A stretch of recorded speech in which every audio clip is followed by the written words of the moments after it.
All இன்றைக்கி நம்ம GV ஃபேமிலியில் வீட்டு ஸ்டைலில் நாட்டுக்கோழி குழம்பு எப்படி ஈஸியாக பண்ணலான்னு பார்க்கலாமா? அதுக்கு முன்னாடி நம்ம சேனலை ஃபர்ஸ்ட் டைம் பார்க்குறீங்கன்னா மறக்காமல் சப்ஸ்கிரைப் பண்ணிட்டு பாருங்கள்.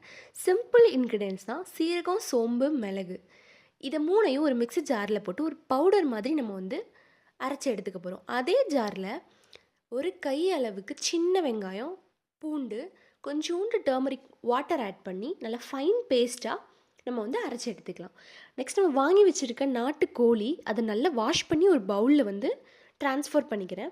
நெக்ஸ்ட்டு நம்ம அரைச்சி வச்சு இந்த ஃபைன் பேஸ்ட்டையும் ஆட் பண்ணி நம்ம வீட்டில் குழம்புக்கு என்ன ஆட் பண்ணுவோமோ அந்த எண்ணெயை நம்ம ஆட் பண்ணி நல்லா மிக்ஸ் பண்ணிக்கலாம். நெக்ஸ்ட்டு வீட்டில் இருக்க அரைச்சி வச்ச மிளகாத்தூள், நம்மளுக்கு உரப்பு எவ்வளோ தேவையோ அந்த அளவுக்கு போட்டுட்டு வாட்டர், குழம்பு எந்த குவான்டிட்டி அளவுக்கு வேணுமோ வாட்டர் போட்டு கல்லுப்பும் போட்டு நல்லா மிக்ஸ் பண்ணி வச்சுக்கலாம்.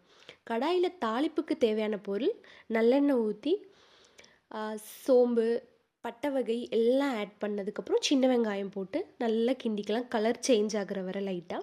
அதுக்கப்புறம் தக்காளியும் ஆட் பண்ணிக்கலாம். நெக்ஸ்ட் நம்ம அங்கே ரெடி பண்ணி வச்சுருக்க அந்த மசாலா, நாட்டுக்கோழி, இந்த குழம்பு ஐட்டம் நம்ம தாளிச்சிருக்கிறதுல ஆட் பண்ணிக்கலாம்.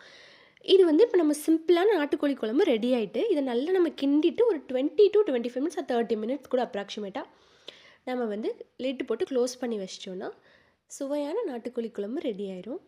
இந்த மாதிரி வீடியோஸை நீங்கள் பார்க்கணுன்னு நினச்சிங்கன்னா நம்ம ஜிவி ஃபேமிலியை சப்ஸ்கிரைப் பண்ணி பாருங்கள். தேங்க்ஸ் ஃபார் வாட்சிங்.